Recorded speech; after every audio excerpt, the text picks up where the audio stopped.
How's it going, everybody? Texas Man here. I hope you guys are all having a spectacular day. Please give this video a thumbs up if you guys really enjoy it. Subscribe if you guys have not already. Also, do me the biggest favor of all, hit the bell notification button so you guys don't miss out on future videos or streams here on the channel. If you guys would also make sure to head over to Twitch, follow me there at Douglas447. I try to stream there at least once a week. You guys can also find me on Discord at 6957 the Texas Man. Again, that's 6957 the Texas Man. If you guys want to chit chat with me privately. And of course, if you guys have any movies or TV shows you guys want me to cover here on the channel, please let me know in the comment section down below. And as always, we're going to be talking positives and negatives, talking about a brand new TV show here in 2022.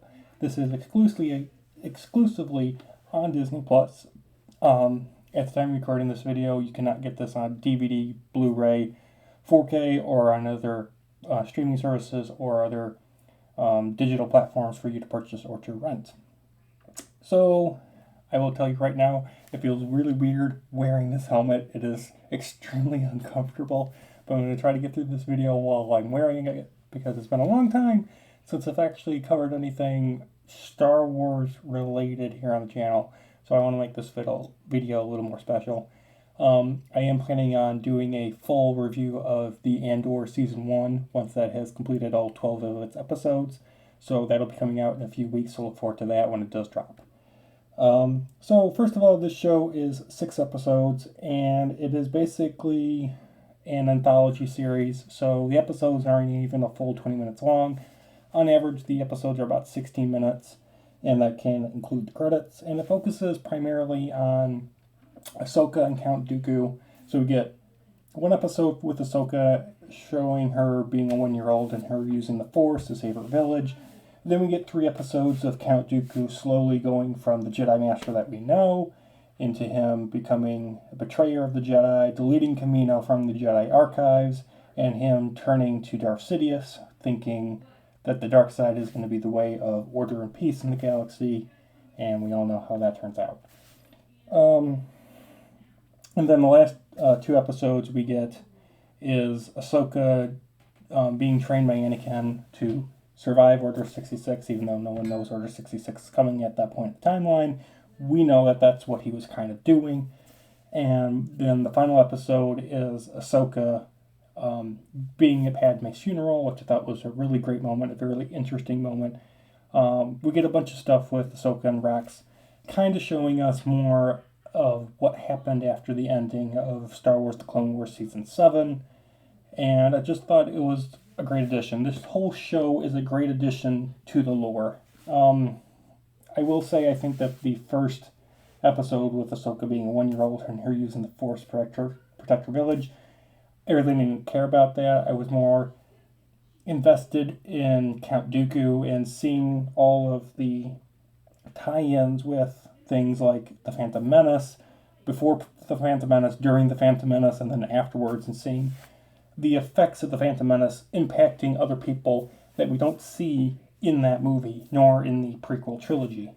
The animation style is great. However, I will say the biggest downfall I want to say about this show is that it just feels like extra stuff that I feel like was like episodes left over that weren't put into the Clone Wars show. Like, I feel like these episodes could have been put in somewhere within the Clone Wars show, if you understand what I mean. Like, it would have been a cool addition to the Clone Wars show, even if it was just like, extra stuff that came into Season 6 or even Season 7.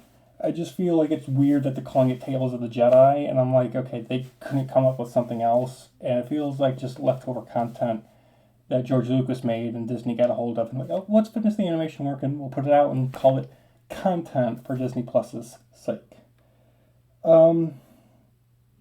The show also proves that Ahsoka is extremely OP. Like, she literally is able to, in the last episode, she is able to kill an Inquisitor in less than 6 seconds, and she doesn't even have her own lightsabers. And I think it was just like, okay, I think she is really powerful. I mean, we know she's powerful as a Jedi, but it just goes to show that Anakin really did train her well in order to survive against all odds, even when she doesn't have any, weapons at her disposal. She is able, as a skilled fighter, still to hold her own and defeat somebody in 6 seconds. And it kind of reminded me of Obi-Wan defeating Maul in Star Wars Rebels on Tatooine. So overall, I think it's a great show to watch if you have Disney Plus. Unfortunately, I think it's going to be kind of forgettable. I mean, there are definitely some scenes that are really memorable, like, Ahsoka Tano being at Padme's funeral on Coruscant. Dooku ends up killing Ladle, however you pronounce that Master Jedi's name. And it was just, there were certain moments, and I like those certain moments, but I'm not really excited to rewatch this hour and a half show again by myself. I mean, I'll watch it with someone that hasn't seen it, but other than that, I'm like, it's kind of a one and done kind of thing. And I'm honestly looking forward more to like Star Wars: The Bad Batch Season 2, which I'll be covering, Ahsoka, Mandalorian Season 3 and 4, things of that nature.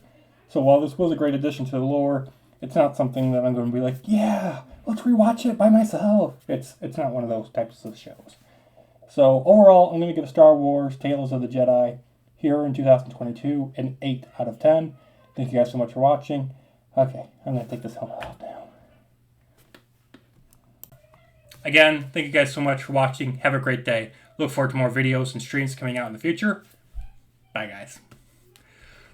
Seriously, that helmet it puts so much force against your forehead, and I can't adjust it. It is really uncomfortable to wear that thing.